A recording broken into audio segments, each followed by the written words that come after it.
welcome all to another episode. This is the 66th episode of the Solo Gamer Podcast. My name is Ian, and I am, of course, joined by my two regular, not immortal, they're not ethereal. They don't want to be known as any of these amazing adjectives. All right, as far as you know, they're just regular old podcast hosts. Hey, chill on the old there. Yeah, I guess well, I couldn't say shit about that. I'm older than both of you guys. Taylor, welcome in, man. Another week. Yeah, another week. I'm here. We got a lot of cool stuff to talk about, and excited to be here with you guys. Should be a fun one. It's going to be awesome. Kyle, hello again, my friend. Welcome in. Thank you. How's the week been, dude? It's been good. Haven't been doing much, to be honest. Just working out a lot, which has been great.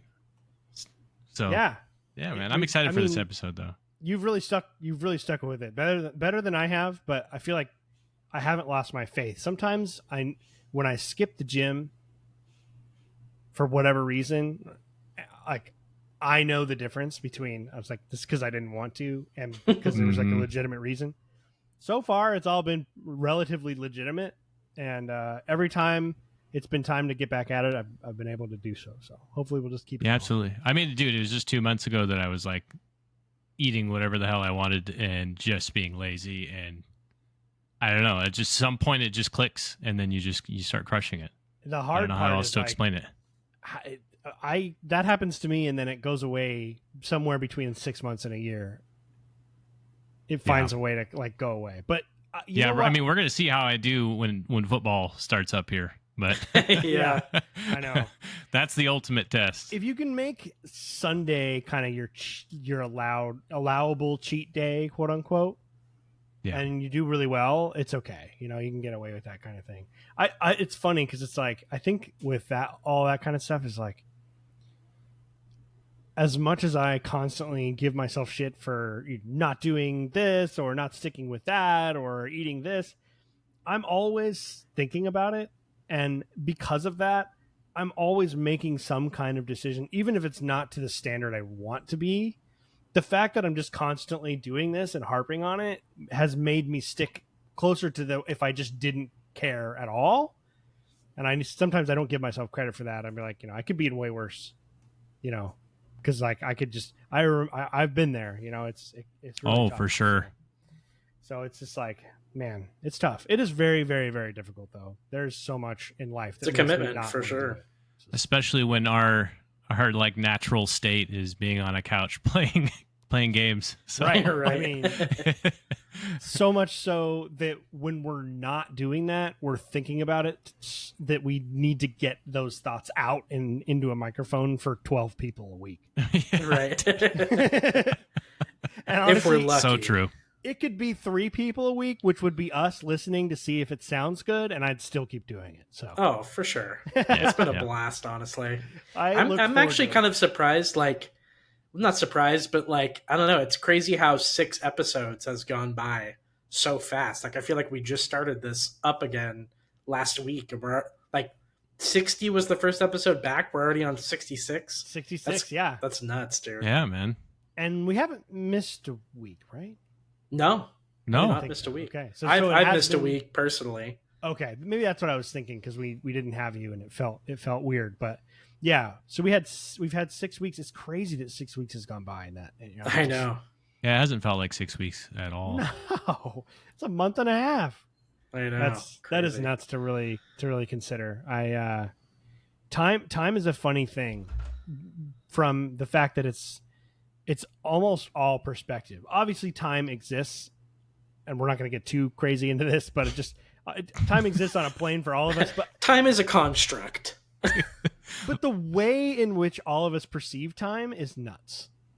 For sure. How quickly 6 weeks goes by. But if I were to think about the events over those past 6 weeks, I would think, man, that was a long time ago. I mean, when I did this, right? That was 5 weeks ago. That was a really long time ago. I remember that time, and it doesn't feel like it just happened. But when you say that, and I realize that we've been doing this already for that long, it is something else, man. It's strange how that happens. Do you guys feel life speeding up as you get older? 100%. Damn. Dude. It's not you a know quiz, what's funny? You know? As I was saying it, I was like in my head, like, oh no, Taylor's gonna say this as well at the exact same time. I feel like that's one of my picking up on your lingo. responses. Yeah, I'm picking up on your lingo, dude. All three of us say that a lot. Yeah, I say it a lot. That is one for some reason. I don't know. Maybe I got that from you, Taylor, because I say it constantly. Yeah. Well, I'm saying it a lot more now that I'm, now that we've been doing the podcast and with hanging out with Taylor, I'm like starting to say 100% a lot 100%. More. I'm slowly imparting my lexicon upon you all. Yeah. It's so confident. Yeah. 100%. Yeah. 100%. There's zero doubt. Right. I always picture the little emoji too whenever I hear it in my head, like the little 100 emoji, like when you reply to something. Oh, yeah. It's always the image that like pops up in my head. That does make sense. That's funny to think about that emoji. Well, this week is an interesting one. So we have been discussing a topic for this week, and if you're listening, you may have noticed that we did not put out a casting call for write-ins. Though last week we did mention, hey, if you're watching all the Gamescom stuff, you have opinions, throw those in. We didn't get any of those. We did get one write-in that's going to fit in more with what we're playing. But we were discussing topics. We picked a topic, and then I got to we keep a show sheet, a live sheet that we just write all of our things in so that we can just be at least marginally prepared for the show. And I got there, and I know us, and I was looking at this sheet. It was like a list of games that we wanted to talk about from Gamescom and the ROG Ally stuff and what we're playing.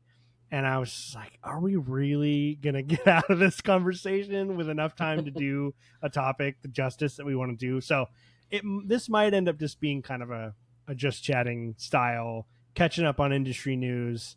And then don't forget, next week we will be doing a special podcast. I don't know if we're going to call that an experience point necessarily, but we're going to discuss football video games next week in honor of the season kicking off for the NFL. So if you're not a big sports fan, next week may not be the podcast relief you're looking for. This might not be the droids you're looking for, but hopefully you'll still join us. It should be a really good conversation. I feel like the three of us, as much as the three of us love football and how much we've played Madden over the past, it should be a pretty good conversation and pretty passionate conversation. So for sure, I would recommend it. I would recommend it, but I understand if you're not into it. So we're gonna go through our usual rigmarole and we'll see where we get. I think this is going to be a fun episode. I'm actually really looking forward to some of the games we have to discuss. But let's start, as we always do, with what we're playing. It looks like I have a couple more to talk about than you guys. So let's touch base with you guys. Taylor, you're in a difficult position. It looks like you've been playing one game, and it's a game that we're not really going to dive into yet. But if there's anything you do want to say at a base level, looks like you're playing BioShock. Mm-hmm. So I don't know. Like I said, we'll keep it real general and save your true thoughts and opinions for the Experience Point episode. But I'm really glad to see that you're playing it. Yeah, no, playing BioShock and having a good time with it so far. I'm really, really early on. I think that we were talking a little bit earlier about kind of where we're at in the game, just to get like a heat check on that. And it sounds like I'm still pretty early, so I haven't put a ton of time into it. I was playing Silent Hill and Metaphor still, but I had kind of like a unfortunate mishap that happened this week. So I have two PlayStation controllers. One of them was the one that I got with the actual console itself, and it's worked, but it's had like horrible stick drift for like the last like year or so, and it's like almost unusable. Like it's kind of at the point where like if I can kind of like tweak the thumbstick a little bit, I can get it to kind of work after I play around with it for some time. But it's generally kind of frustrating to use. I only really use it if my main controller is not working. And for some reason, my main controller that I picked up about like a year and a half ago or so just inexplicably stopped charging. Like I plugged it into the console one day because it was out of battery, and me and my girlfriend were using it to play some games, and it like just would not charge. Like I put it in rest mode, plugged it in, and the yellow charging light isn't coming on. So it's just been dead for the last like week or so, and it's really hampered my ability to play anything on it, which really, really sucks because it's like one of those accessories based things that like I just don't want to replace right now. You know what I mean? They're expensive. Like, DualSense controllers are spendy too. Aren't they like $100 or $80 or something like that? Yeah, they're $80, man. And it's like I just got this one like maybe a year and a half ago, and I have no idea why it would stop working. So yeah, that's a pretty short lifespan. So I think I have to buy a new controller just because the regular one I have has that horrible stick drift on it. Ugh. And I seriously think it would probably cost just as much to fix it as it would be to just buy a new controller. So yeah, there's that, and then I have to figure out why this other one's not charging. So in short, it's been a week of just inconveniences. No doubt. So yeah, very light on what I'm playing this week. Wonder what the warranty is on a controller. Yeah, I'm not sure. I know. Of course, you have to have the box and all that, right, and be able to just return it back. Yeah. I was reading online for some possible fixes about like blowing some like canned air like into the USB port and stuff. So, my girlfriend brought home like a canned air thing from work that we could use today. So I'm gonna try that out. We'll see if it works. Fingers crossed. But yeah, so it's been a week of inconvenience on that end. Yeah, that sucks, man. Doing the old classic blow on it and see what happens. Yeah, Nintendo cartridge style. Kyle, do you run into a lot of stick drift issues with really. Any controllers? No. So I do have trigger issues. And I think it's specifically with PlayStation controllers. The triggers get a little finicky, and sometimes they'll stick and catch, and I'll have to like push, not super hard, but a little bit harder than normal, which is irritating because sometimes you're having to react quickly, and it's like that just like basically killed me if I'm like playing like, a hack and slash fighting game and I have to like parry or something. So sometimes it like is really irritating, but nothing with the sticks. No, just the triggers that seem to get a little funky. Yeah. It's just the reason I asked that is because Taylor, you obviously mentioned your controller having that issue, and Will, the guitarist in my band and the writer composer of our theme song that plays our intro song. I don't know, it's not really a theme song. We're like one of those 80s sitcoms where it's like right. Full House style. Yeah, exactly. We're turning around. They have a bunch of Xbox controllers. We all get together with a band and gets together, and we'll play Halo, just split screen Halo, Master Chief Collection multiplayer stuff every time we go over there. And a bunch, like all of their controllers have stick drift.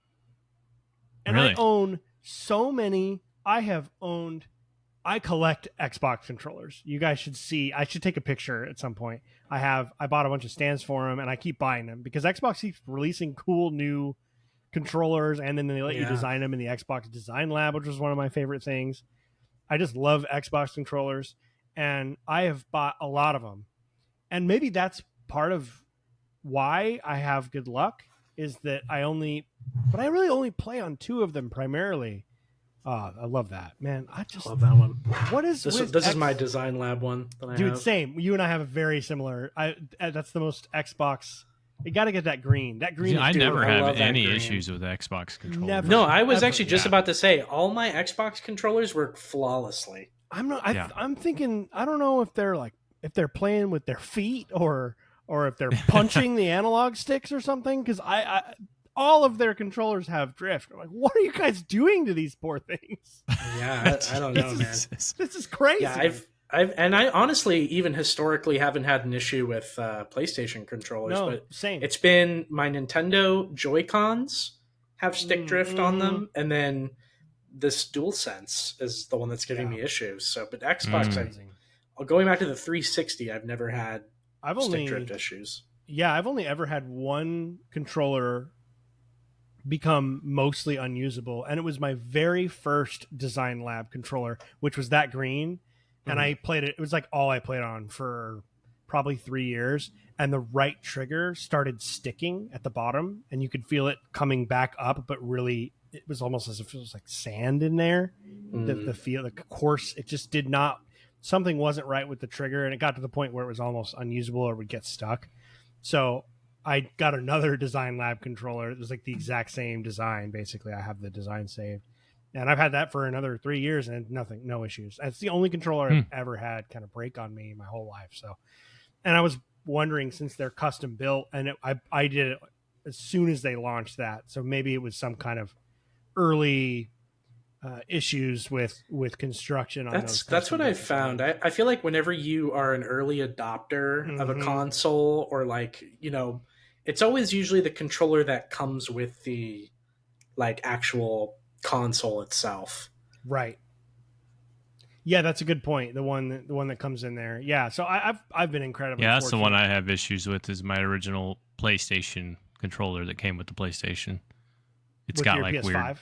Weird. Yeah, with the PS5, yeah. The triggers are a little funky. Yeah, it definitely seems like that could be the case. That's you guys remember though? Bro. I feel like Xbox got it right. Yeah, dude. I feel like Xbox got it right from the beginning, though, man. That original Xbox controller was indestructible. Oh, yeah. You mean the Duke? Yeah. Oh, yeah. I think it was a weapon. It was definitely indestructible. It was unusable by probably 40% of the human population, but it was. Hey, it worked just fine for me, man. Did you see that they made? I wonder if I can share stuff. Someday we need to get in here when we're not recording an episode, and I can share my screen and stuff. I'll have to. Let's see if this will screw up our show. This is great. Isn't this good? Isn't this great podcasting? Oh, cool. So I can click. Dude, we're testing live. Let's go. Do it live. I can click a tab here. I think it was Hyperkin made a 20th anniversary Duke controller that I really want to get someday. That's sick, yeah. Let me see if I can find it here. With the little glass plastic dome. And it's got a screen logo in it. It's got a screen in it. That's cool. Well, let me see that shit. I know. 1 second. I'm just getting it pulled up here. There we go. Okay. Share screen.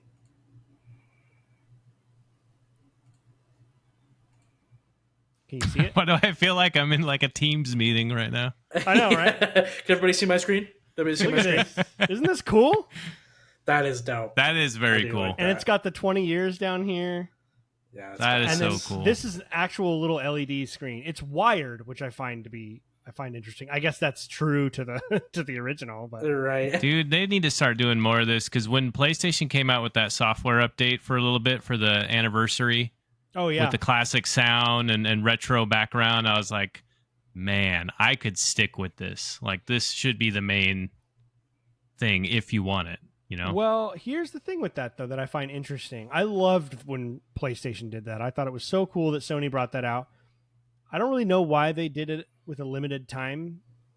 Yeah. For a limited time. Because right now, if you go onto your Xbox, you can get a 360 themed background. You can put on the original Xbox with the green orb that's sort of undulating in the center of this big. You can do it right now, and it's always been there. That's awesome. You can get the 360 blades on Series X. Those tabs. Yeah. You can do all kinds of stuff. So it's funny that, and they never really. I think they may have released it for the 20th, but they didn't take it away. You can just put it on there whenever you want. I have a Series S that I have hooked up to my television bedroom, and I pretty much only use Series S for either older games, so Xbox One or earlier, or Elder Scrolls Online pretty much is all I just play those just because it's kind of a weak box, so I'm not going to go and try and play a brand new game on that little thing. But it's a great little digital console to just play a Game Pass on and stuff, and I just have it in my room. And so I have the original Xbox background on my S just because that's sort of how I use it as an older game player. So yeah, I just love that stuff. I love controllers. Big nerd for controllers. I just bought some 3D printed controller stands. They were really dirt cheap. They were like $1 each or whatever. And they have the little X circle, like the Xbox insignia on them. And they're black. And Alicia painted them for me so that the green. Yeah, they look sick. The X is green, and the flat part that's flush against the back of the controller is green when you take it off. It's kind of cool. This is fun. That's fun awesome stuff. Kyle, KCD2 on the list again. How's it going? What's funny? Yeah, I know I said earlier last episode that I was set up and ready to go for main storyline. But dude, I got hooked into some more side quest shit. There's so much to do. You turned side quests against me. You've done that yourself. Right now, I'm yelling at the TV screen because I'm trying to do horse archery, and it's not working out so well. Uh-oh. Turns out that shit's really hard. Yeah. Who'd have thought? Hey, man, the Mongols can do it. You can do it. Yeah. Except for my name's Henry. But no, but yeah, it's been really fun. I'm right now. I'm sidetracked with I did a couple other side quests as well, but now I'm on the there's horse racing and then horse archery that you can do, and you get it adds experience to your horsemanship and your archery. And so I'm just, kind of experimenting with it a little bit. Some of them have been pretty freaking hard, so I might just get tired of it and just move to the main story. But that's pretty much all I have left is just to do these horse races and horse archery, which the horse races will be relatively easy. You just got to follow the path. The horse archery is the really difficult part. But I love how realistic they make it. You don't have a cursor to go off of. You kind of have to use different points of reference, whether it is you're looking at Henry's hand, which is usually probably what most people are going to do. And then you kind of have to move to the motion and understand how he moves, because obviously as he's fully cocked back, I mean, there's a lot of motion happening at that point. And then you're on a horse on top of that that's galloping. And so you got to get used to that motion that's affecting it. Dude, it's a lot. Yeah. So that's been fun. Messing around with that, getting a little bit better with archery, because I've normally just been hacking people. So, because archery is really hard to do. It's definitely if you're going to try to be mostly an archer in that game, good luck. It's pretty hard. Yeah. I can imagine, especially since, like you said, there's never a cursor, right? Or no, that's the same thing in the first one. Yeah. So that really does make it very challenging. Yeah. But rewarding, right? If you do get it down and you get good at it, and it sounds like you're getting stuck in the sense of that you're trying to see true improvement, market improvement, and you're gonna. It's definitely a skill check. If you're good at archery in this game, you're pretty freaking good at games. We're gonna discuss game of the year at the end of this year, and Kyle's like, I would love to say KCD2, but I'm still trying to master the horse archery. Hello, kitty. Return of Tara the kitty. I know. She's like, look, you didn't give me my space to be a star behind you, so now I know. She's just walk up in front of you. Now I can be up close and personal. Yeah, exactly. I have one game that I'm really excited to talk about, but before I go there, let's talk about Mafia: The Old Country. Nice. I'm conflicted. I'm conflicted on this game. It's not any different than I've said before, which is that it's what I expected. But I appreciate AA linear story-based games, but I feel as though it's a little too linear now. It feels very outdated. The gameplay is, like I said last week, it's just better than passable, right? I'm not really playing this for the gameplay. It's definitely cutscene to cutscene that's kind of getting me through, and I enjoy driving an old school car around this really pretty 20th century Sicily. Is very neat, and it feels very real. It feels very grounded, and I appreciate the art department. They all did a phenomenal job. It's so linear. There's these really kind of bare bones stealth sections, which has been a thing in the past for Mafia, and they're not forced necessarily in the same way that MJ and Spider-Man is. Or I was going to say, it seems like it's been a thing in games for the last couple of years. But in that, it's different in the sense that Spider-Man removes you from being Spider-Man and makes you this person that can't do anything, and it just makes for a much worse moment. In this stealthy stuff in this game, at least you have some ability to choke guys out or stab them, and you can pick up their bodies and hide them in these chests and stuff. Classic stuff. But the AI is just dumb. They're so fucking stupid. And it's not really a challenge. And then oftentimes what ends up happening is you successfully sneak through, and then you hit a cutscene, and in the cutscene something goes wrong, and then you're caught, and now you're fighting. And for me, it's like, for once, I would like to be able to be rewarded for the fact that I snuck through this whole level and never got caught. But it's always like dun dun dun, like something drops, and now you're in you have to shoot because you're surrounded by enemies now, and it's part of the story. And I don't know, it's happened multiple times, so I'm just sort of expecting it to happen.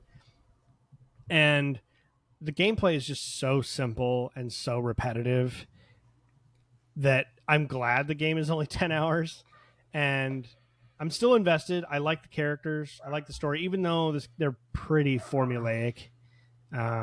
We've seen these characters before. We've seen a lot of these plot details before. So it's really, I could pretty much only really recommend this game to one of two people.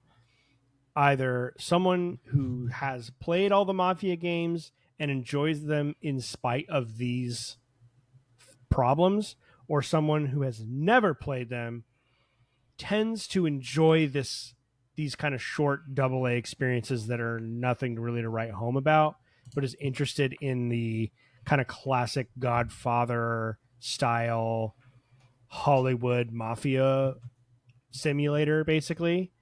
If that intrigues you and the setting intrigues you, and you know that you're kind of about to pick up like a 6.5 or 7 out of 10, then I would still recommend it. But it's definitely, the more I play it, the less I'm just like, okay.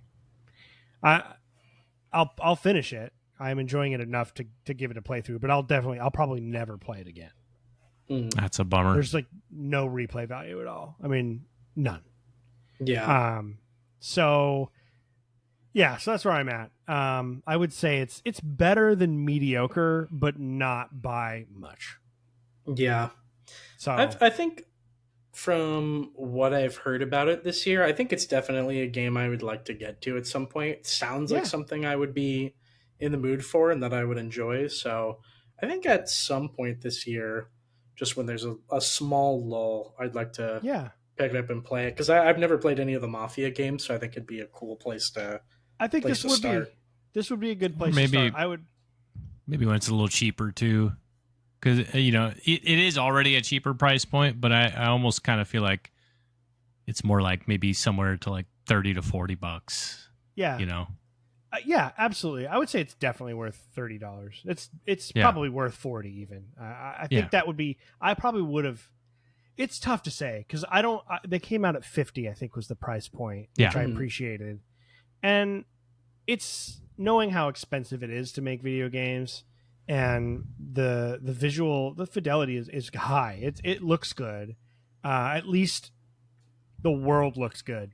The animations, the characters look a little outdated. It's definitely not tops in the animation department. The lip syncing, the facial animations when they speak it feels a little dated, but that's why the game is $50, right? So when it's brand new, so I appreciate that. And yeah, if you guys see it on sale later this year for $29.99 or whatever, and you're interested at all, I would say you would not feel like you threw $30 away. It's definitely a $30 adventure. I'm just sort of, there's a lot of games on my list, and I'm not quite there, but I'm just to that point of like, okay, let's get this over with. Let's wrap it up. I already know what this is, and I think I know how it's going to end. And there's been some cool stuff, though. I was sneaking around, and I found a police station, and I found one of the... This is not a spoiler at all. It's just a really cool Easter egg. There's these arrest reports of people that have been arrested that you can find. There's actually a lot of interesting documents that are really well written and kind of do some world building for you. And there's one in there, and the person, it's this guy who got arrested, and he was for smuggling in American whiskey in bags of rice or something like that. And doing the Lord's work. And the quote that he told police officers was that he just bought this from a vendor just outside of town, and that he had no idea. And the person who was arrested, who was saying that, who was smuggling it in, is the Don in the original Mafia game. Wow, okay, that's cool. Cool little connection. He's the Mafia boss. So, and the original game takes place in the United States. So you know that at some point he immigrated to the U.S. and became the mob boss for the original game. So these fun little Easter eggs, but they're not. You definitely, so far, you do not have to have any prior knowledge of the other games to play this. Cool. This would be a very good place to jump in. And then if you liked it for the story, then just keep playing through them. All the stories are pretty solid. It's the only reason I would even recommend playing them. So, because the gameplay is nothing special. The other game that I started is Sword of the Sea. Are you guys familiar with Sword of the Sea? No, I was actually just going to say I don't know if I've heard of this one. So Sword of the Sea is developed by the same team that made Journey and Abzu.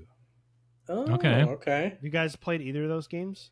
No, but I know what you're talking about. I've heard great things about Journey, but I have not played it. Yeah, it's called That Game Company is the name of the That Game Company. Nice. It's a pretty good name. So art style looks cool. Oh God! Well, if you guys ever are interested in these, they're super easy. They're 4 hours long. Play Journey first. I would highly recommend playing Journey. Critically acclaimed. Yes, Journey is a special little game, and it's like 3 or 4 hours long. So, Sword of the Sea, very similar art style, and basically, there's no narrative in the sense that you're not being told and you're not being given any exposition really. There's little tomes that you can find and read, these poems that sort of talk about something that's going on, but it's very abstract. You can't really figure out what's going on from just finding these, but you're this little stone guardian or soldier or knight or something that comes alive through pretty insane process, and you have a sword, but you don't wield the sword, you ride the sword like a surfboard. Wow, okay. And you're surfing. Oh my God. So I got it on PS5 because I just associate their games with Sony, because Journey was a PlayStation game. I bought it on PS5, and it's just like, this game is such a great example of what art and gameplay feel can do. You don't need anything else. You really don't, because I could just glide across the sand on this sword for the rest of the year. That's all it's so nice. And the DualSense with all of those really hyper specific rumble physics in there. They went to town on the DualSense, and just that you can feel the sand grains in your hands as you just effortlessly just float over the sand. And then as you interact with things in the world, it's like you're bringing water back to a desert. And so then suddenly you're surfing on water. Sometimes it's sort of like in Claire Obscure, when you're in the water, but you're not. You know what I'm talking about? Those areas kind of toward the beginning of the game where you look like the ocean, the surface of the ocean is above you, and there's whales flying, swimming around and stuff, but you're not in water. Yeah, it's kind of like that. And they're just really light puzzles. They're not frustrating at all. You just kind of go from one area and explore and interact with one button. You interact with different parts of the world, and it reacts and creates a new pathway. And the music is absolutely beautiful. The artwork is stunning. The gameplay is fun and smooth and relaxing, like therapeutic almost. I haven't played a ton of games from this year yet, so it doesn't mean much, but so far, definitely my game of the year. I'm just loving. And I don't normally go for sort of the artsy-fartsy games. I feel like a lot of them, kind of the walking sim thing. I don't have anything against those, and sometimes I do enjoy a change of pace like that. But this is not a game I would consider artsy-fartsy just because it is so gameplay-oriented. At the end of the day, whereas a lot of those other ones are like, no, we're just going to tell a story through this game. I was going to say, wasn't Journey kind of more of you more so like walked through like areas? Like it wasn't really there wasn't really gameplay, right? It was just kind of like all about feel and. Yeah. And just, they do such a good job. It's similar in this game as with Journey and with Abzu, where that feeling you get when you're playing a game where even though it's the first time you've played it, you just kind of feel like you understand what you need to do next, and it almost always works. Yeah. And it's incredibly satisfying. That's what Journey and that this game does. That game company does really well with that. They really understand, I don't know, human intuition or something. It's like they just kind of know what they need to give you so that you can feel as though you're just sort of breezing through the experience and as if you've been playing this for longer than you have. I've only played it for maybe an hour and a half, 2 hours. Just amazing. That's awesome. I absolutely love it. So I'd love to try it out. Can't wait to keep on with that. That's a good game to have one of those. I want to try more games like that. There's a lot of even the 2D like art style, 2D platformer type games that seem to have like a really cool story that I really want to start getting into and committing to playing some of those. Yeah, I would definitely recommend. And the nice thing about these games, Journey and Abzu, I would, if you ever can, I would play them in order just because you can kind of see what they're doing and how they've evolved. But they're all really short. They're all like 5 hours or less. So they're super easy they're just kind of an experience. And as conceited as that sounds, it's really an experience, you guys. Like it just is. It's just there's nothing else that you can play on your PlayStation or your Xbox that's gonna feel or sound or look like this. So it's awesome. Definitely recommend it. We have a write-in, fellas. Yeah, to say the least. Talk about churning the butter. I mean, Cream Lord has struck again. The Lord of the Cream. That's what you meant by turning the butter. Yeah. Yeah. That's why it was funny. Dude, that's a good one. Oh, Kyle's getting that joke a week later. Yeah. That's awesome. Oh, that's hilarious. So Jordan and or Cream Lord, sorry, I just outed you. Cream Lord. You've doxed him. I've doxed him, dude. There's no one else in the world named Jordan. So people are going to find him. He's been playing the Metal Gear series. And I have purposely not read this yet. I know you guys were kind of looking through it a little bit from our sheet. I very purposely have not read this because I feel as though the Lord of all cream and myself have a somewhat similar taste in games and movies, and having not played the Metal Gear series and been kind of nervous to play the Metal Gear series, I'm very curious to hear this. Can I set some background for him? Yeah, sure.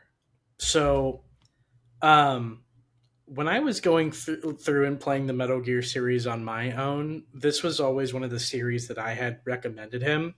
Because one thing you have to know about Jordan, and I think he probably mentions this in the write-in somewhere, is that he's a massive James Bond fan. Oh, and yeah, not just like a modern James Bond fan. He loves like the old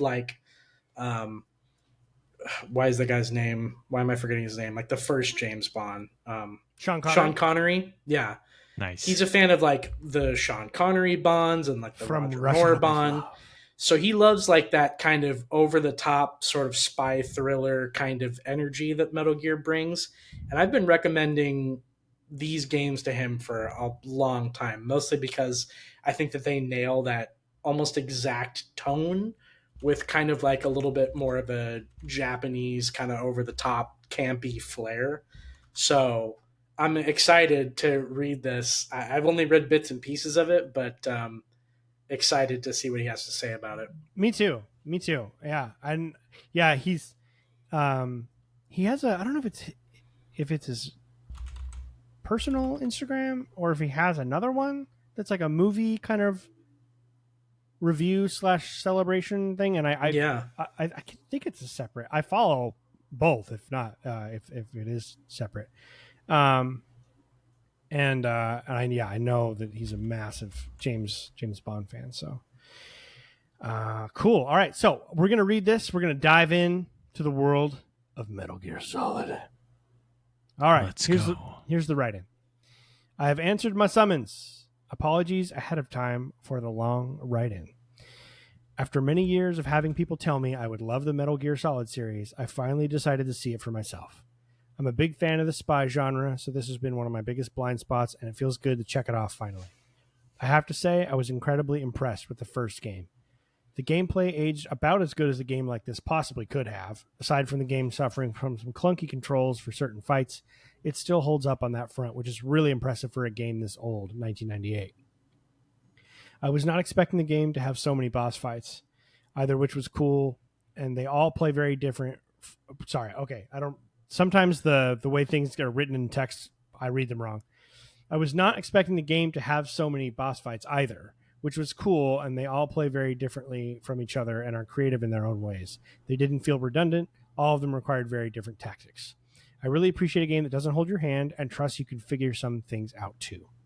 Such as finding diazepam, which just says it lowers your anxiety, and trusting that when you get to the sniper fight, hours after finding that, you will remember that and put it together that maybe if I tried using this, it will stabilize my sniper scope and stop it from swaying everywhere. There's tons of examples of cool stuff like that. There's a character in the game that is a sniper and had an addiction to the drug as it aided her in sniping missions. So there was even a story medicine for why it could be found around the facility. A story reason, I think, is probably what he meant. It's not a story. It's a story medicine. It's helping fix the plot hole of medicine around. Yeah. Another cool gameplay moment is by messing around. I discovered you can press your body up against a wall and press the action button to knock on the wall behind you. You can use this to use sound to attract an enemy. Another thing the game didn't have to tell me, it just felt intuitive to figure out. It's funny, we were just talking about that with extremely different game in Sword of the Sea, but there is something to be said for design. For developers' ability to understand those intuitive things about us. Which brings me to a moment where you are trying to find a wall that has recently been torn down and replaced with a thinner, weaker wall and painted over so no one can tell the difference. This information is given to you by a character earlier in some dialogue.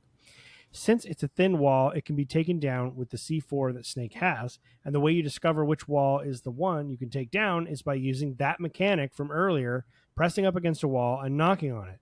And you know you've found the right one as it sounds more hollow when he knocks on the weaker wall. Kind of simple stuff when you think about it, but the game is full of such creative stuff like this. My favorite being the absolute insane meta shit Kojima does in the Psycho Mantis boss fight. I don't want to spoil too much, so I'll leave that out for now. Now, for the story... Oops, I lost my place there. Hold on. Now for the story, I went in with high expectations. It takes a bit to really get going, but once the narrative really started kicking in, I got hooked. There's definitely some over-the-top mustache-twirling villains, but I have fun with that stuff when done well, and that was the case here for me. The story starts off seeming maybe a little generic on the surface and not worthy of all the hype it has, but by the time I got to the end, it got a lot deeper than I was expecting, and I gotta say, I was really impressed with it. And I love me a good over-the-top espionage romp. As far as its story, dialogue, and cutscenes, it feels like it was 10 to 15 years ahead of its time. I told my friend I had played these games when I was a kid. If I had played these games when I was a kid, I would have for sure made them my entire identity. Glad to say I'm finally a fan though, and I can't wait to experience the rest of these games. I'm about 4 hours into the second one, and I'm absolutely loving it, and it's awesome to see how far technology jumped from MGS 1 to 2 in what was just 3 years in between. Incredible. It's so cool. There you go. You going to play Metal Gear now, Kyle? Maybe. At some point?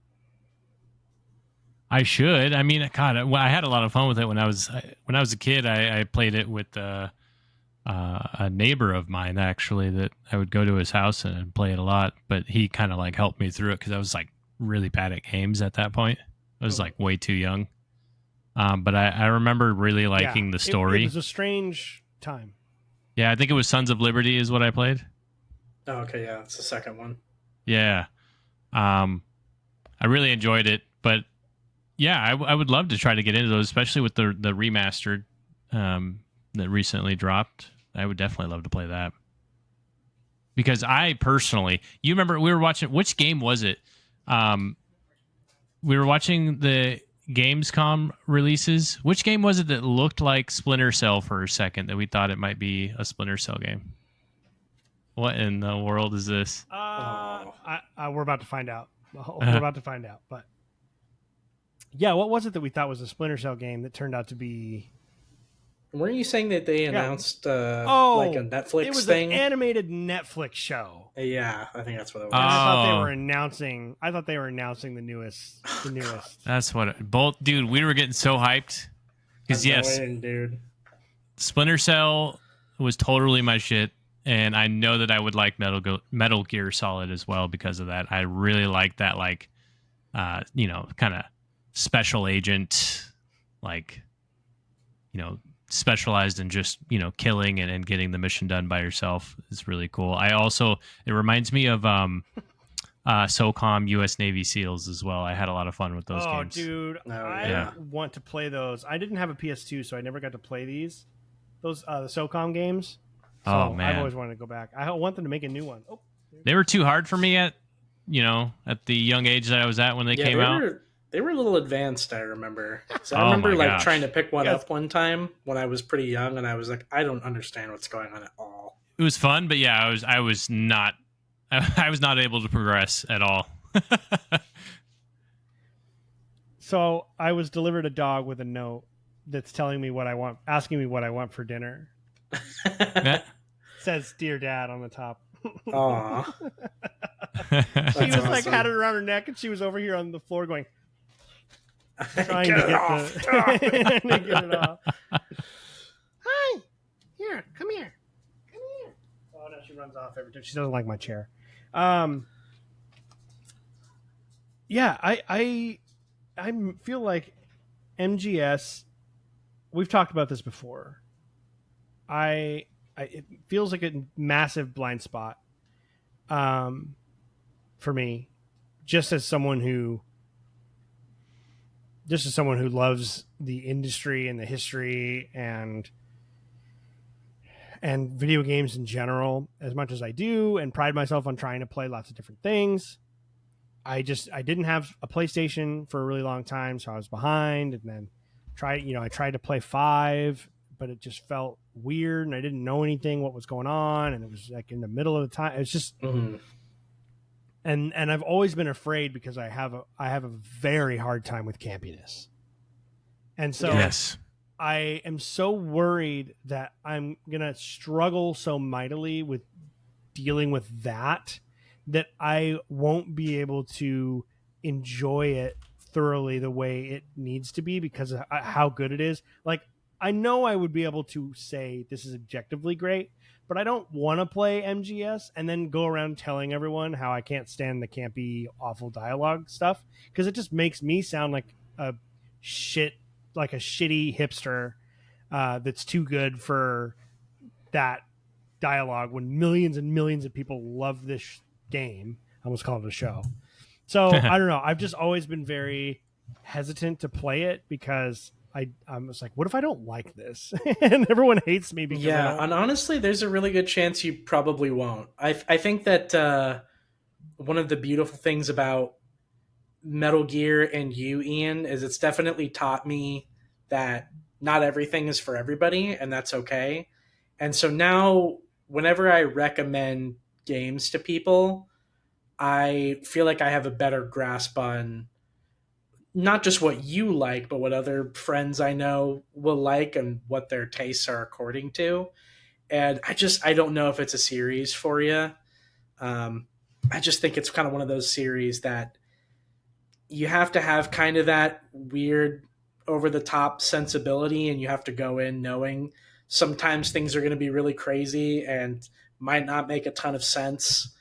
And that's okay, kind of thing. Yeah. And I just feel like that series might not exactly be your thing. I think that from what I've heard of Splinter Cell, and I've only played maybe 5 hours of the original Splinter Cell, that seems more like your kind of series and something that I would really enjoy too. But I think that campiness and that Japanese flair is so like ingrained in Metal Gear. I just don't know if it lands the same, Yeah, it's definitely a concern of mine as well. Yeah. I want it to. I don't enjoy that I have like a visceral physical reaction to that kind of stuff. If I could turn that off, I would. Well, I think I personally just have a hard time, like, because I want that the characters in the story to remain consistent and serious, and I know that there's going to be some breaks from that, and then it just really throws me off, and I have a hard time looking past it when you have that campiness involved with it, because Metal Gear Solid has really heavy elements similar to Splinter Cell, where it's like you are a very well-trained killer that's on a mission, and there's a lot of moments of where it's really serious and it feels really cool. So hopefully, because I really do want to play it, hopefully that campiness doesn't like throw it completely off the rails for me, I guess. I think it will, but you could definitely give it a try. I don't know. It's just kind of one of those things where like, it's like if you play through the first game, or if you play through any of the Metal Gear games, and the tongue, like you don't like appreciate the tongue in cheek nature of like what it's going for. I don't really think the series would be something you could get into. I'm gonna try because there's a lot of that, and it gets way more ridiculous than just like what Jordan outlines in the games. It gets way crazier than that even. So, but I mean, like, oh no, don't say that. It does. Oh, dude, it gets way crazier than that. Oh, I've seen some of the fifth game, and I got to some points where I was just like, this is so stupid. Wait till you get to the fourth one, man. Or you probably won't ever get to the fourth one, but the fourth one is like, wow, what a game. Wait till the fourth one, he says. Yeah. Also, if I'm kind of cutting you guys off, it's because there's some issues where I'm hearing you guys, but there's like, it gets kind of robotic sometimes, and then it stops, and I think you're done talking, and then you come back, and it's just an internet thing. So there's been a couple times where I've just been like, yeah, well, you know what I think? And it's like, oh, I thought you were done talking. Yeah, I honestly was a little upset about it, but it's okay. We'll let it slide. I would have heard about it. I would have heard about it later. What did you choose for dinner, by the way? Side story. dude, there's so many things. We found this. Okay. I just need to start by stating I fucking hate Walmart. All right. I hate Walmart. They're a giant evil company that just drains the blood out of communities and pays their workers fucking shit all and makes an insane amount of a disgusting amount of money. They're one of those big ones. Same with, we talked about, I think it's last week we discussed like Amazon, Microsoft, all of these awful, like evil companies are just so much a part of our daily lives here. It's very difficult to just eschew them. And Walmart is definitely one of them. Where we live, we're on kind of the north, very, very far north end of town. And while it's not a big town, the way that it's laid out, it's built along a river pretty narrowly. And so Walmart is the only store that's kind of reasonably close to us if you need to just run out and grab a few things. Yeah. And so over the years of us living here, we've gone to Walmart, and Walmart has these brands that are not, I kind of think of Walmart as like low quality, their brand name sucks and they don't try, but that's really changed. And they have these different brands of different frozen foods and stuff, like Better Goods brand pizza is insane. It is the best frozen pizza I've ever had in my entire life, and it's not even close. Yeah. And they have some other brands. So we have a few different things, and she's texting me, and so I picked one of they make these really good, really good for frozen Chinese bao, like steamed ham bao with barbecue pork in them. The white, the steamy white like clouds with sweet barbecue pork in there. Now, if you go to a real dim sum place, these don't hold a candle to that. But for frozen, there's a lot of awful frozen bao out there, and these are super good. And that's awesome. So there's a few different options of things. We just were not hungry this evening when we decided to do the podcast. Dude, I'm just gonna wait. I don't care. Might I recommend pan frying baos is like where it's at. Oh yeah, having that little, especially on the bottom, the golden brown little crunch on the bottom, it just perfect. There's a restaurant chain on the West Coast. I don't know if they have one in Phoenix, but I know they're in Seattle and Portland and Los Angeles and San Francisco. I think I know what you're going to say. It's called Dozone. Oh, no. Okay. You thought I was going to say Din Tai Fung, probably. I did. That is what I thought you were going to say. Din Tai Fung's pretty good. Din Tai Fung. So we're getting off on a tangent. Sorry, guys. I love Chinese food, and I'm not talking about Kung Pao chicken. I'm talking about actual Cantonese food, dumplings and bao, and oh my god, xiaolong bao, all those. Love that stuff. Dim sum. It's like top, maybe my favorite food. Good shit. And Din Tai Fung is like sort of the flagship restaurant for that style of Chinese cooking. Yeah. And it's very good. And then we went to, there's a place right on 9th Ave and Pine in downtown Seattle. It's called Dozone. It's also a small chain like Din Tai Fung. And we went there, and it was, I actually, it's better. We like it better. We prefer it straight up to Din Tai Fung. I believe it. And the bill is like $35, $40 less for the same amount of food. Nice. Which is crazy. So we're obsessed with Dozone. So we should look up if there is one in Phoenix, because if there is one, I would highly recommend it. Yeah, send me excellent. Send me how to spell that, and I'll look it up. Because we me and my girlfriend recently took a trip to California for a wedding, and we follow this like pseudo kind of travel YouTube channel where like the couple in it like loves Din Tai Fung. It's like one of their favorite restaurants. Yeah, we got the opportunity to try it a couple months back, and it was so good. We had like the short rib, the short rib that we got from there that was like amazing, just like fall off the bone, so good. And then they had like a chocolate bao that we got for like dessert. Dude, that was like amazing. It's the best item they have. It was so good, dude. It's the best item they have. I've never ordered that. I need to try that. Oh, bro, you got to try those. It was amazing. That's funny. It's like a chocolate gusher. They're supposed to be building one in Phoenix soon, but I think it's like delayed or something. So hopefully that gets built. I will say though that sometimes if you can find those little, locally owned shops, like the dim sum that we had, dude. Oh, it's not even close. Yeah, we just That's some of the best. We go down to the International District in Pioneer Square, Seattle, and there's legit dim sum restaurants down there. They're really for sure, good. For sure. Taylor, I'm about to make you feel bad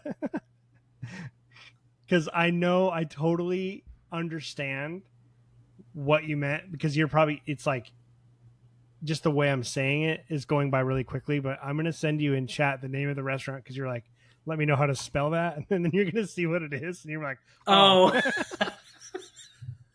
That's funny. It's like the simplest version just dough of it. And zone.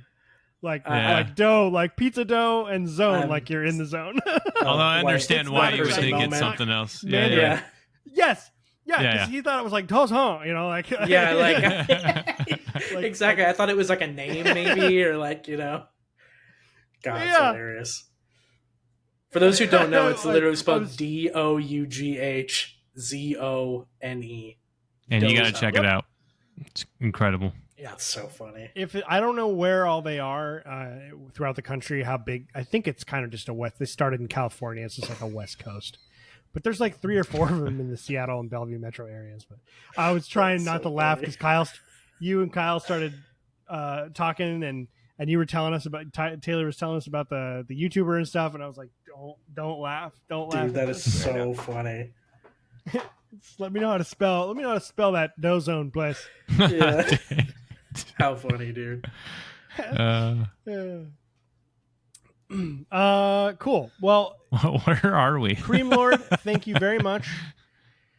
Thank you very much, Cream Lord, for that write-in. I really enjoyed reading that, and I'm so happy that you're enjoying it in the very thorough and joyful way that you are. I love finding games that make me feel that way.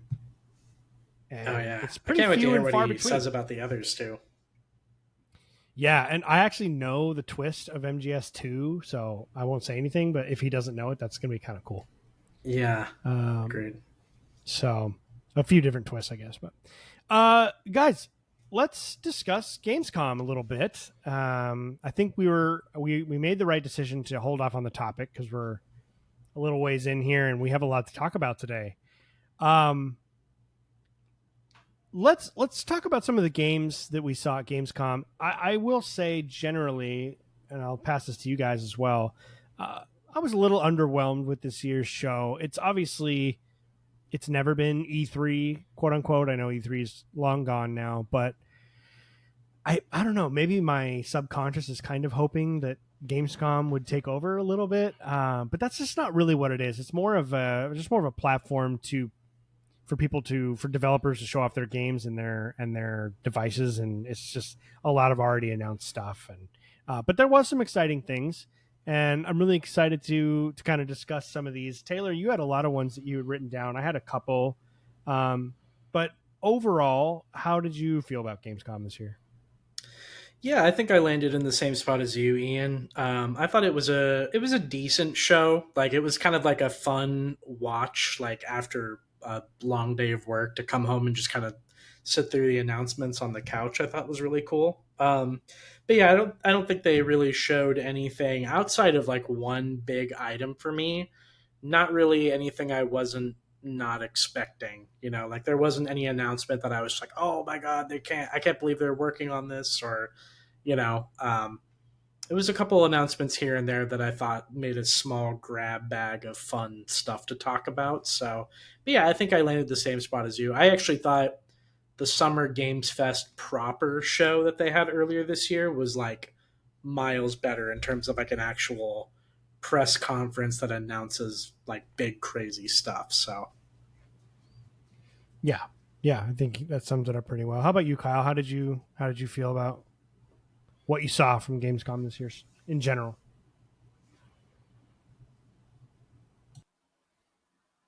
We may have lost Kyle. I can see him there, but he's frozen in time and space. Oh, yeah, I see the same thing. Whoa. He said it to Dozone. He said, "Screw this! I'm logging out early today." He's like, when do they close? It's 2.5 hour drive to downtown. We can make it just in time. He just texted us, "I've lost connection." Hey. Oh no. Something happened to the internet. Well, in the meantime, let's discuss some of these games, and when he jumps back on, we'll pull him back in. Cool. So to start with some of the ones that you wrote in about, let's start with Resident Evil. You and I have a lot in common. Now that is a series, funny enough, that I was able to push through the camp. There you go. Because I do love that third person survival horror shooter is really so the remakes have really done it for me, and it's fun. It's like a bad 90s zombie movie, and I'm okay with that. Yeah. So I have not played through all the way 7 or 8. Okay. They're on my list. I have played the first 5-6 hours of Resident Evil 7.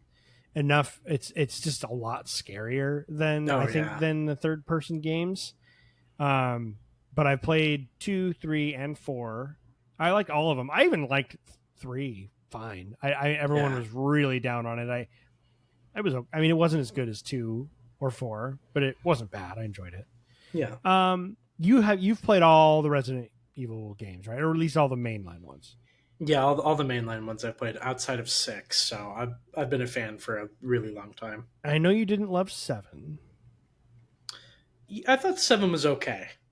I would say it's kind of like the thing I always compare 7 to is 7 is like when you see the original Star Wars and then you watch The Force Awakens. Like it's the same story, it hits the same beats. But it's just the original one for me seems to do that a little bit better, even though it's outdated and like the special effects aren't as good as like the newer, more modern one. It just has that vintage feel that I really like. It hits on the same exact beats as the first one, but I just think the first one was so monumentally like game changing, quite literally, for the time it came out, that I love that first one. Most definitely, yeah. I have a hard time with that one. I think some of it has to do. There's something about the third person, even though it can be scary. Obviously, Dead Space and RE2. There's a lot of very scary third person games, but there's something about the slight degree of separation that you get in third person that I think makes it a little less scary. Oh, welcome back, Kyle. I get that. Yo, he's back. Hey, he's back from the dead. I've picked a game that I figured you wouldn't have as much to just talk about generally. We're talking about Resident Evil Requiem. We're actually not even talking about. We're just talking about this series at the moment. Okay. We were just discussing. I did watch that with you though. Yeah, and I definitely wanted to come to you on that, but I figured we would just talk about Resident Evil for a while until you got back on, which is exactly what happened. Oh yeah, heck yeah. Generally, but I was just saying how third person horror is easier for me to get through than first person horror. I really am more afraid in first person horror. So 7 is something that I have to treat it like I treated Dead Space back when I was in high school. I just got to play it an hour at a time. Yeah, and put it away. And just turn it off and go to something else and just take a long time to play through it, because that's just kind of how it has to go until I feel a little more calloused. It's not a long game either, so you could absolutely do that. Okay. Yeah. So I the reason I say that is because I don't know anything about the story yet, and I don't know if you do just by looking at it. If there are these characters, these this young girl is involved in any way in 8 or 7. I don't know if it's the main character's daughter. I don't know anything. So I guess no spoilers on that, but how do you feel about Requiem having played 7 and 8? Are you excited for it? How did you think it previewed? All that. Yeah, I think it was a good trailer for the most part. I love the RE engine is looks really, really good, and I think they've been working off that same engine since the 7th one. But yeah, this Requiem is supposed to be the 3rd game in this new like reboot trilogy. So started with 7, 8 was kind of like the middle chapter, and now Requiem is supposed to be is Resident Evil 9 essentially. So it continues with the same storyline. Some of the same characters are coming back in this new one as well. And I thought it was just a nice little sizzle trailer to kind of get you excited. It was always going to be a game that I picked up day one because I'm just so heavily invested in what's going on that it was just natural that I'm going to play it. So I'm excited about it. I think we got a release date for it, if I remember right. Isn't it February of next year, I want to say? Oh, that's a perfect 2026. I love a good February horror game.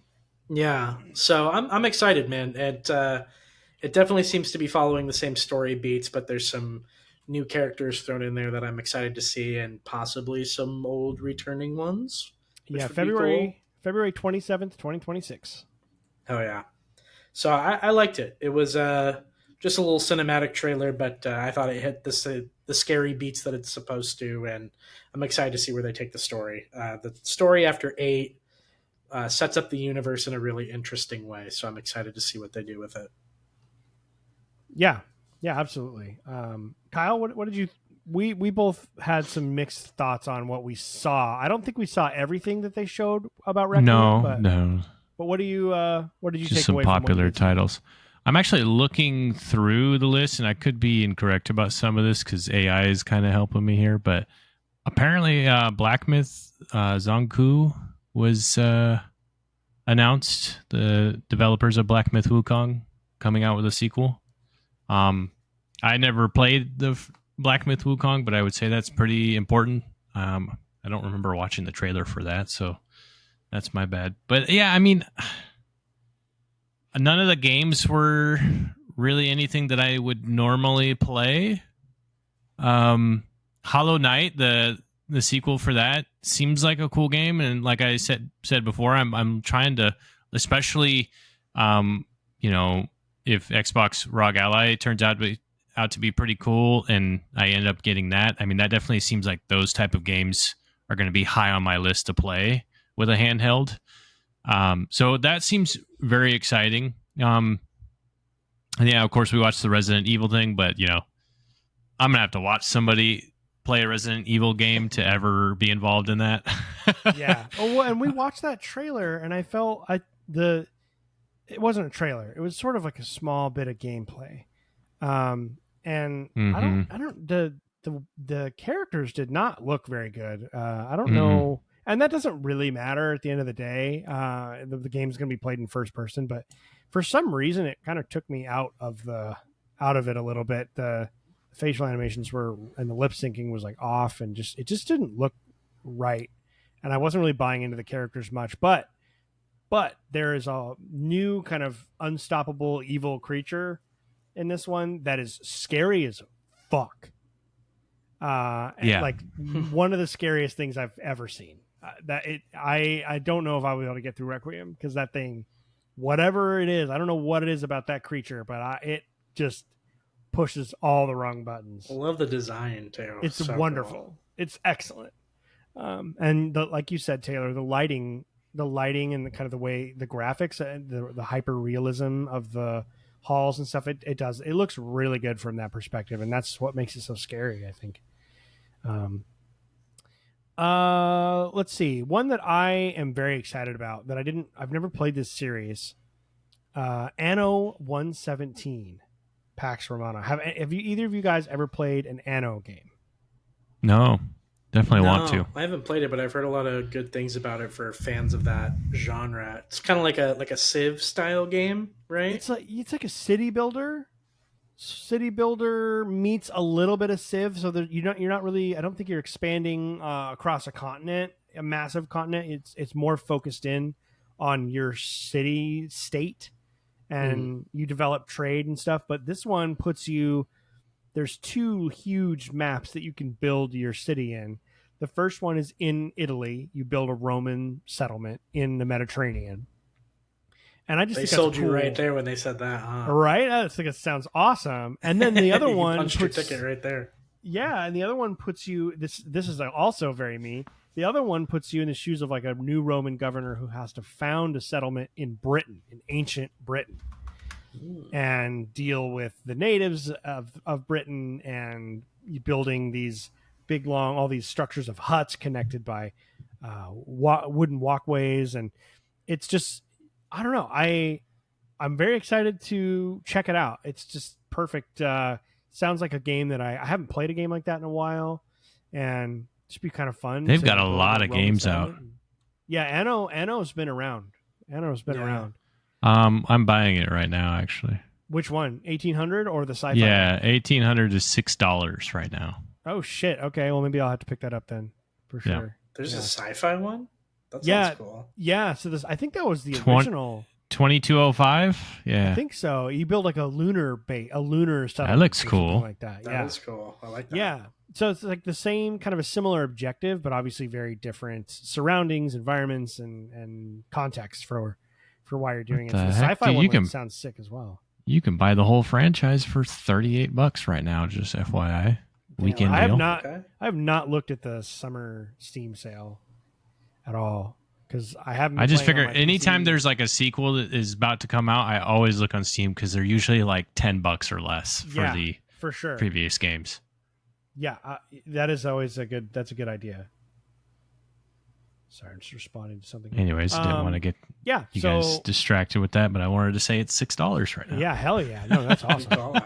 $6, dude. I think I might do that and maybe get a little familiarized with the game before 117 comes out. So that one's one that I'm excited about. Taylor, what's another one of these you'd like to bring up? You wrote quite a few of these in here. What's one you're excited about here? Yeah, one of the other ones I'm kind of excited about here, just because I'm a relatively newer fan to the franchise, is Warhammer 40k Dawn of War 4. Ooh. One of my best friends, Jacob, is a big Warhammer fan, and specifically he's a big fan of 40k. So over the last several years since I've known him, he's kind of slowly introduced me to the world of 40k and the different factions and stuff like that. And I'm just really excited for this game. I'm not really the biggest RTS guy, as you guys know, and I'm sure the audience knows. My first real foray into it, and it's not even really like an RTS, would be the Warhammer Total War game, which I have grown to love a lot. But this new one just looks really cool. There's some interesting factions in it. I think they have the Space Marines, the Orcs. There's this race in there called the Adeptus Mechanicus, who are supposed to be cyborg humans, I guess, that have been genetically modified with enhancements and stuff like that are different from, I guess, the regular Space Marines, which is really cool. He was really excited that I guess they're including that race in the game. So, but he was a big fan of the first couple Dawn of War games. So I saw this and I immediately thought of him, but I was it looks really, really cool. I would love to play like a almost StarCraft kind of RTS game, in that universe. I'm sure they're going to have really cool maps to play around in, and a cool sandbox to kind of kick around. So I'm excited. I don't know a ton about the series, but it seems like a fun place to maybe jump in and get more acquainted. So it should be a good time. Yeah, if it reviews well, I'll pick it up too, because I've also been getting into the Warhammer 40k. Yeah, Warhammer is awesome. Yeah, it's hard to play. They did a 40k version of Vermintide. I forget what it was called. The name's escaping me, but anyway, it's yes, Darktide. Darktide, yeah. Yeah. We played a little bit of that with him, and we had a blast with that game. That game is a ton of fun.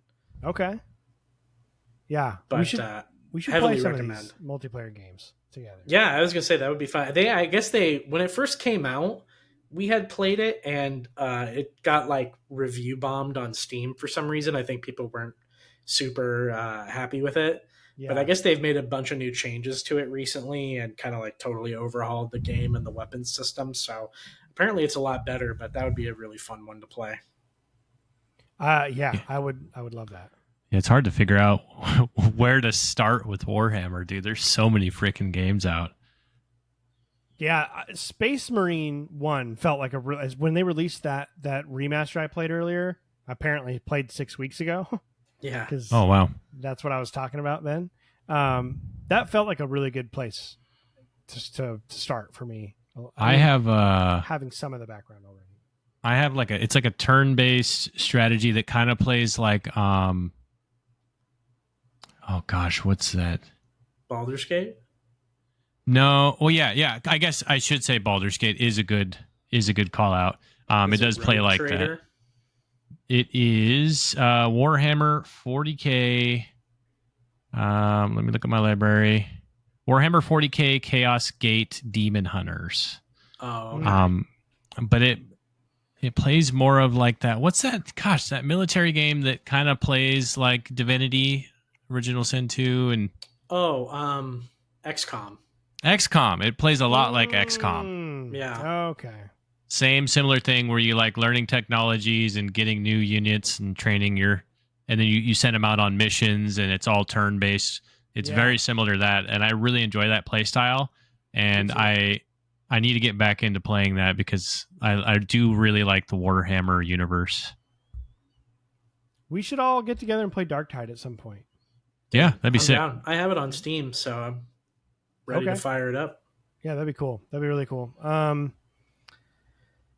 Another one. Did you watch this Routine trailer, Taylor? I can't remember it off the top of my head. Maybe if you describe I'll remember. It's like science fiction horror, first person. Oh, it looks so cool, actually. I don't remember it off the top of my head. It looked really cool. So it was like a. It looks cool, I guess I should say. I don't know if I'm sold on playing it. Right. That was the only thing I wasn't sure about when we were watching it. It was like, I don't know. I think it said it was coming out next year. It looked like a somewhat modern, maybe slightly futuristic astronaut is in some kind of lunar base. Oh, yeah. Now I remember. The footage almost looks like VHS, like analog horror like type found stuff. footage. Mm-hmm. Yeah. I could. Yeah, that was cool. Some of my alarm bells were going off. It does kind of come off as like an Unreal Engine 5 demo more than an actual game, potentially. Yeah, that's valid.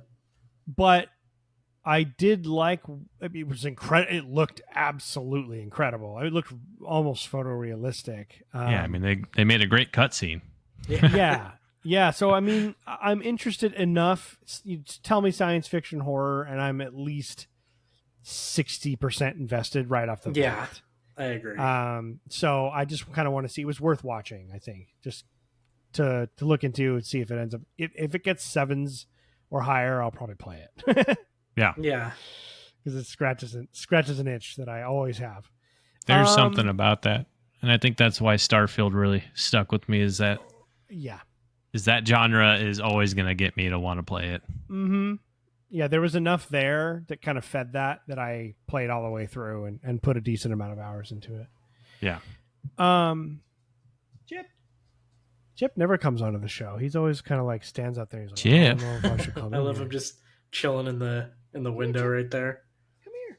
He's always like not sure of anything. He's very unsure. Meanwhile, I'm getting mobbed by Olive, who everyone's already seen. Kyle, you were talking about Turok. Came up.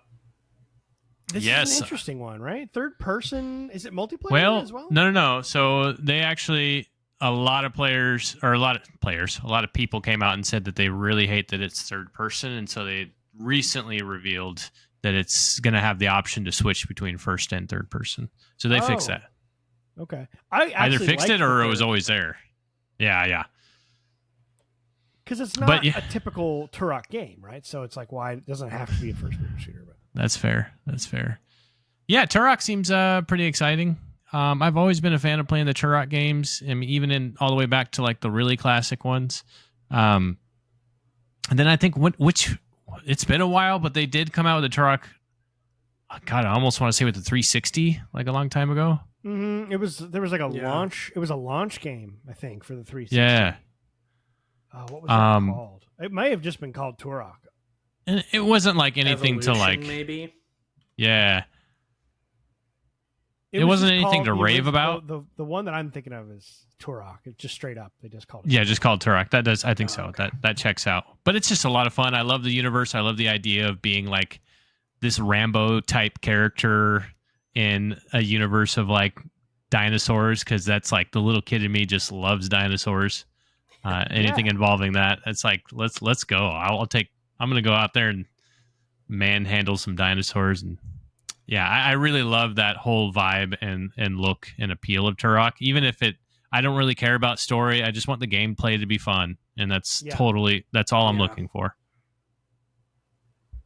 It is nice sometimes to just jump into a game knowing that you're not going to have to get invested because of the storyline. As much as that's most of my favorite games are, that it is a nice kind of break from that sometimes. Yeah, absolutely.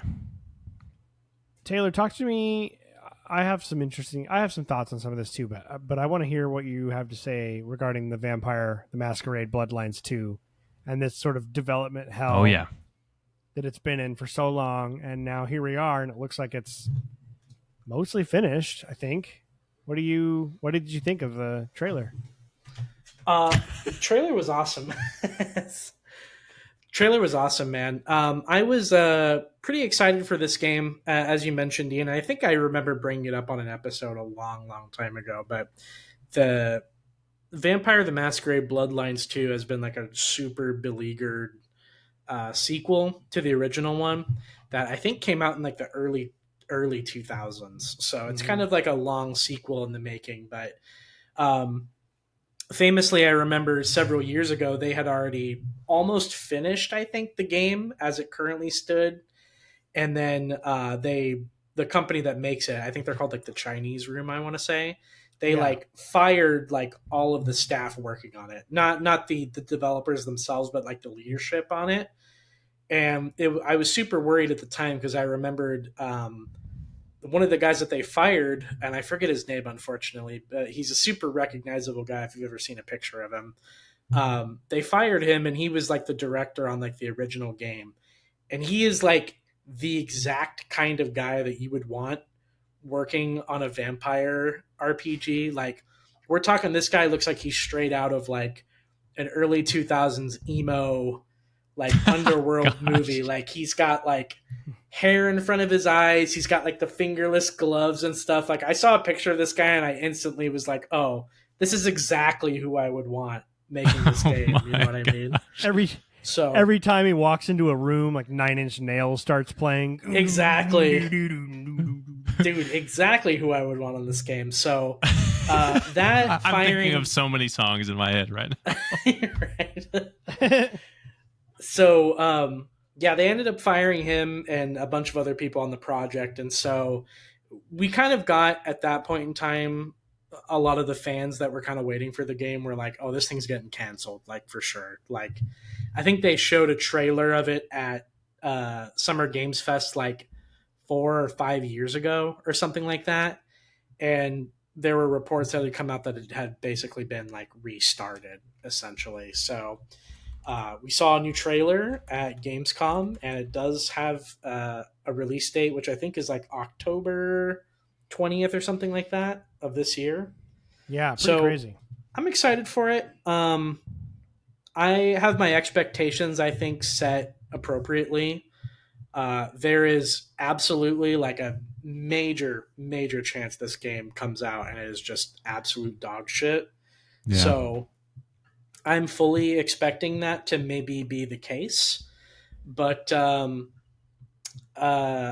don't know. I really liked the universe. I played a little bit of the original one, and I think we were talking about it at one point. Like, the original one, if you go back and play it, is pretty old and clunky, but I think it's got a lot of great ideas for the time that it came out. And there was one quest in the game that I like specifically remember just being like really, really well done. And it was like you were going in like you were going to a haunted hotel essentially.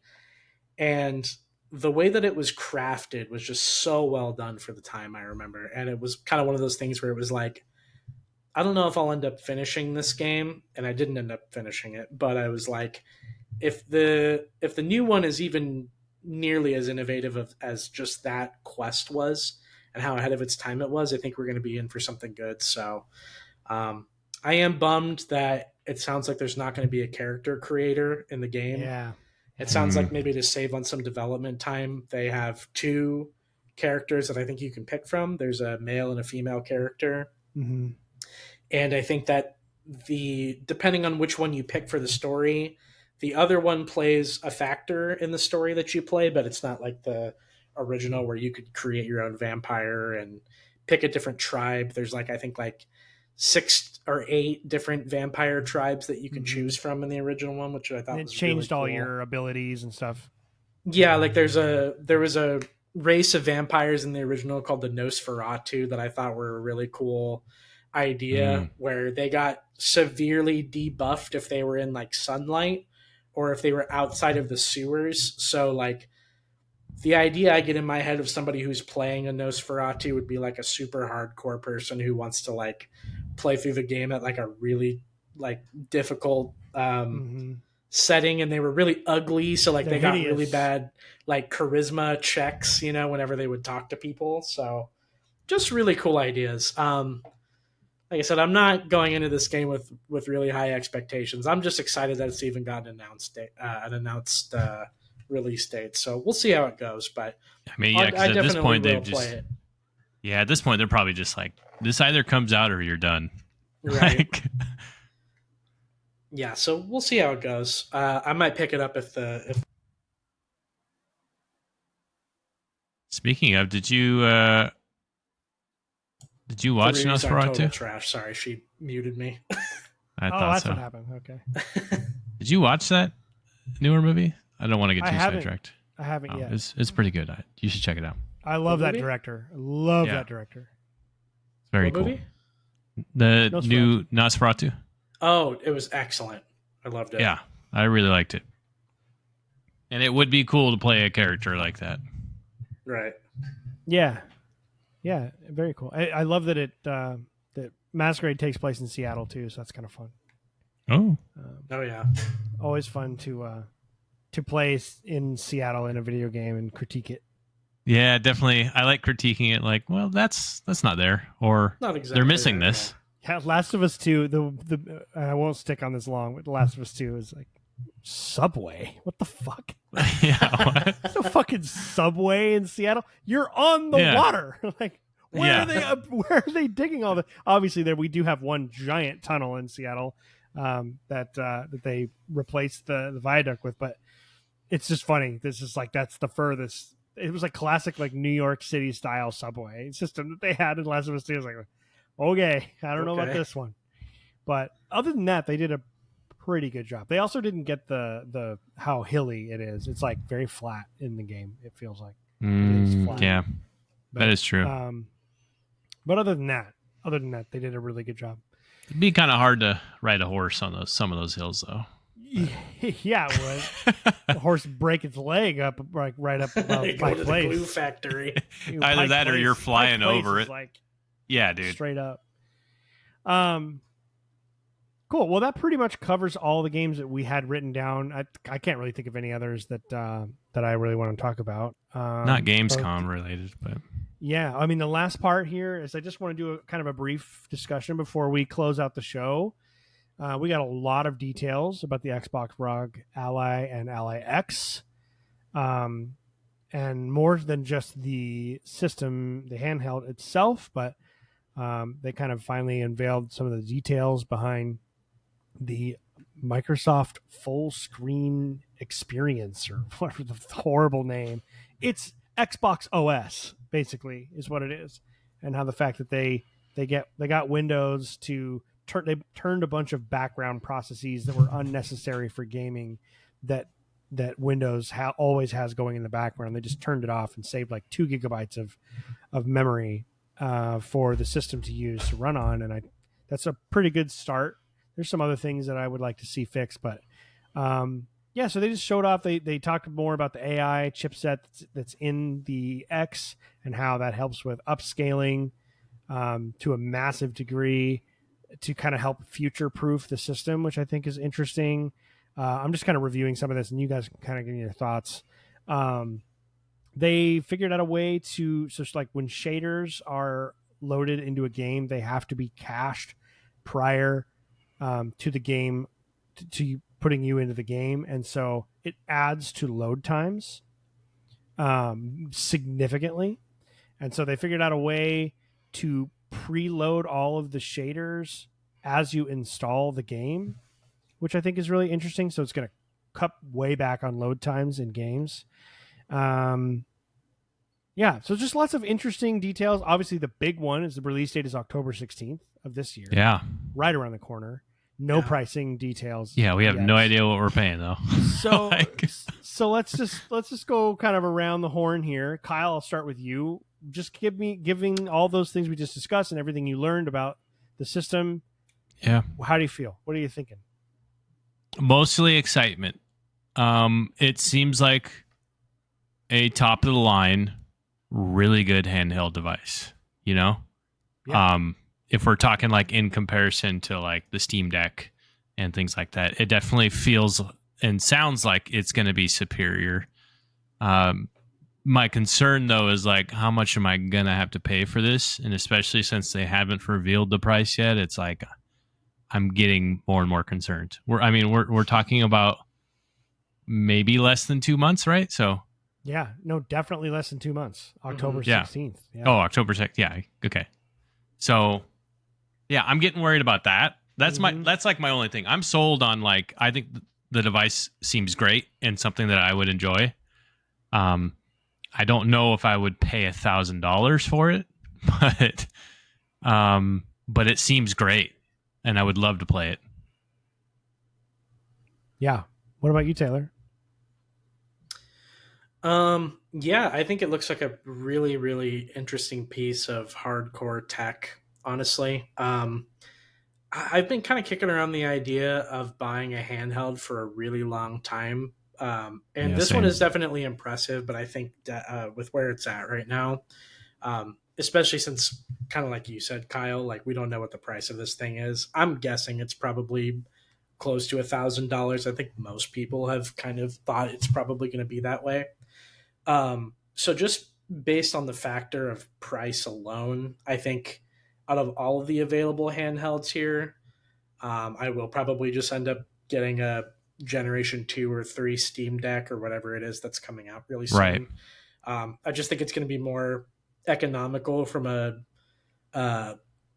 price standpoint. And also, like, I don't like when it comes to handheld gaming, I don't exactly need something that's super top of the line anyway. Right. A lot of the games that I would play on a handheld, I don't think would really utilize the chipset or the like graphical prowess that the ROG Ally is going to really put out anyway. So I've played on a ROG Ally before. Whatever the model was that is out right now currently, and I think it's a really beautiful handheld, really well done, but just very expensive, and I don't think I would really play anything on it that would really justify the price. So I don't think I'm exactly the target market for it, but it is a beautiful looking device. Yeah, absolutely. I appreciate the fact that it's an Xbox controller with a screen. Yeah. I feel like not enough. I think that's doing a lot of work for you. Well, yeah. Well, and beyond the point that I could collect Xbox controllers, I was saying that and thinking about the practical aspect of that. A lot of handhelds that I've had over the years, Nintendo ones from all the way back from the Game Boy up to the Switch, they're just not comfortable. And really at all to hold in your hands for very long. And my buddy has a Steam Deck, and I played on that, and it's okay, you know, it's all right, but it's just kind of small. It always feels so small. And everything I've heard is that it fits just like an Xbox controller right into your hands. The grip, every single YouTuber I've watched says the first thing for them was just the tactile feel of this thing, and that they felt like they could just play marathons on it. Obviously, it would die before you did that, but just from a comfort, the screen is angled slightly so that you don't have to adjust your wrists up too much to get the nice direct screen to eye contact with any glare. It's angled within the glass, within the panel, and so that it's very comfortable to sort of hold out in front of you or place your arms on something. You won't really have to mess with the angle for viewing. Just a lot of really good design decisions from ASUS on this. And I really want this thing, because I have held off on getting a handheld. And part of me is like, agrees with you, Taylor, about, I don't know that I need top of the line graphics on a handheld, because when I think of a handheld, I do think of more sort of the indie games or older games. But at the same time, if the leaked pricing is going to be accurate, and you're going to spend $550 or $600 on the one that is significantly less powerful, like, am I really going to miss that $300 2 years from now when my lower end one is like way in the dust and I can't play anything else on it on Game Pass other than the old stuff? Like, I just feel like the future proofing of the more expensive one is kind of exciting, and I like the idea that I could potentially play a new game that I'm playing and on my Xbox upstairs, and then go on a trip and pick up where I left off and not really even notice a difference in the quality of the experience is pretty insane, and kind of something I have dreamed of as a kid growing up. The fact that you're not having to cut really almost any corners, and you will have to cut some as the games continue to come out, obviously. Right. But I think the biggest thing for me, and the reason I am the target audience, is just because it is taking advantage of the library. And I know unfortunately, you can't play like a lot of your Xbox console purchased games on this. This thing is a PC. It's not an Xbox, right? As much as Microsoft would love to tell you that that's the biggest problem with this. As much as the marketing would say otherwise. Yeah. I mean, you can't, if you bought some, I don't know, I'm trying to think of a game that's not on Game Pass, right? Like if you bought a game that's not on Game Pass on your Xbox marketplace, you cannot pick this up and play it. You could stream it, which is getting better and better every year, but it's not the same experience right now. It's a lesser experience.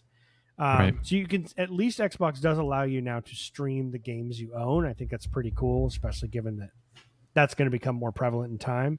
But for me, as all of the Xbox games that come out, all of the Microsoft published games that come out will be dual license. So if you buy it on Xbox, you buy it anything that is considered an Xbox, which is everything, right? So that's the big thing for me, is going forward, anything that I purchase on Xbox that's a Microsoft game will be play anywhere. So I can play it on the PC app or on the ROG Ally or on my console, and your saves transfer between all of those. It's just the idea of just having all of my games, or almost all of my entire gaming library, available to me at any time, at any place, in any way, between the different ways that I play games and interact, is just a really cool future, and not somewhere I saw Microsoft going a couple years ago. Yeah. And they made some serious sacrifices to do this, but I still am very excited about that future. So I want this thing, but I'm not going to buy it right off the bat. Even if the reviews are through the roof, I want them to like get some updates out for their full screen experience software, get the kinks out, let everyone else buy it when it's having problems. I'll probably buy one in like 2027 or 2020, like late 26 or something like that. Once it's, I know that it's quality and that it's been out for a while, and it's, it's got nice updated software. And yeah, I'm very excited. I bet it's going to be $900 though. I think, yeah. I think you bring up a good point though, Ian, and I didn't really think about it this way, and I should have. But I think that not even just with handheld gaming devices, but in general with like smaller devices, my number one thing that like makes me lose interest is how does this fit into my everyday life and how comfortable is it to operate with? That's super important. Because the thing that is a huge advantage with consoles is that you're just holding a small controller and you're laying down or sitting on a couch or whatever the case may be. And that's what I think makes console gaming superior to even PC gaming, in my opinion, at times, is just the comfortability of it. And so anytime I ever like think about purchasing like an iPad or anything like that, that's like the number one concern is like, is this really going to feel comfortable to hold? Because if not, I'm probably not going to use it. Yeah. And I think that's really important in regards to like the controller feel, because that's the one thing the Xbox will always nail is how something feels and operates. That's the one thing that they will always nail. They're very concerned and aware about the details of like the actual player experience, which is something I always appreciate. And so I've always felt like controllers, those sort of devices have always been more intuitive and felt more natural to hold when it comes to Xbox. So I believe that when people are saying that, the number one thing that stands out to them initially is like, this feels just like an Xbox controller, which is a big selling point for me. Because like you said, Taylor, I don't really think I care too much about the power of a handheld device. Although you do bring up a good point, Ian, of like it having a future proof, which does make a big difference, especially if you're already going to pay $500 for a Steam Deck. Yeah. You might as well pay for something that's going to last you longer. Save up a little bit longer. Yeah. But I think that's the biggest selling point to me is like, how does this feel in my hands? Because I don't care about really much of anything else. Because if it's not comfortable, I'm probably just going to play on my Xbox. Yeah, I honestly, I don't even play handheld mode. I haven't really played a handheld mode on any of my consoles for like a long enough amount of time to justify it anyway, too. Like my Switch is probably the most recent example of like a handheld that I've had, but I literally have like barely ever played in handheld mode. It's always been docked. It's always been in the console version. I think I've maybe played in handheld mode for 10 to 15 hours. So I don't know. I've just never really been that big of a handheld. Yeah, it's gamer. Really about. Neither have I, frankly. I think about vacation. It's changed a little bit. I feel like I travel more. Yeah. I feel like it's all about vacation for me. There's so many scenarios where I've been like, man, I wish I had something I could just kind of play with right now. Like something simple and small. So I do see the value in a handheld because like, especially when I'm, making my 13-hour flights to, over to Asia or whatever the case may be. It's like, that whole time I've been like, I have a laptop, but it's kind of too big, for a plane ride. I feel like handheld would be perfect. Or if you're taking a long trip or maybe you're not the one driving or you're trading off, it'd be cool to have a handheld there where you're driving. Not while you're driving, of course, but passenger. And then, like, for instance, when we went, like, camping, the other, a while ago, there were some moments where I was like, yeah, I would definitely like to have a handheld here, like, before I go to bed, play a little bit of games, something that, is super light and easy to pack and take with you. Yeah. Yep. Yeah, just put it in a case, and I love that idea. Or, play. You can also use it for remote play. So you could use it like the PlayStation Portal. So if someone was watching your television or using your TV, you could be playing on your Xbox. Just remote play. It's really good. If you have a good internet connection, it feels great. So you could even do that too. So there's a lot of uses for it. I definitely want it. I just am going to hold off, be patient, wait. Kind of see how it goes and go from there. Maybe save up a little for it because it's definitely going to be a lot of money. It's going to be a ton. Yeah. Oh, dude. Sure. Just unfortunately, with just the way things are now, right now with the economy. So, awesome. Well, you guys, we didn't even have to do a topic today. Look at that. So we have a built-in topic for a couple weeks from now. But thank you everyone so much for joining us this week. Please do remember next week we're going to be talking about Madden, college football, and just sort of the state of football gaming in general, and I'm sure it will turn into just a general NFL discussion as well. So if any of that sounds good, make sure to join us next week. Any final words for the audience today, gentlemen? No, fun episode. Thanks for being here, guys. It's a good love talking Gamescoms with you guys. Shout out to the Lord of Cream. Lord. Great write-in, my man. It's a great write-in. So excited. Really glad that you're enjoying that, and just keep us posted, man. I'm invested now in your journey, so looking forward to what you think of the rest of the games and going forward. But I'm hoping this weekend, my goal this weekend is to knock out both BioShock and Mafia. I'm gonna have some alone time, so. Oh yeah. Yeah, I'm a bachelor this weekend, so nice. I'm gonna just see if I can get through both of those and prepare myself for Chronos in September. Because I'm very excited for that. Spooky season. It is. Hell yeah, football and spooky games. It's the best. Wait, dude. Oh, it's gonna start getting cooler here, and I can wear my hoodies. Oh yeah. Hell yeah. All right, everybody. Thank you so much. I hope you have a wonderful and safe weekend. And until next week, later. See you guys. Bye. Stay safe.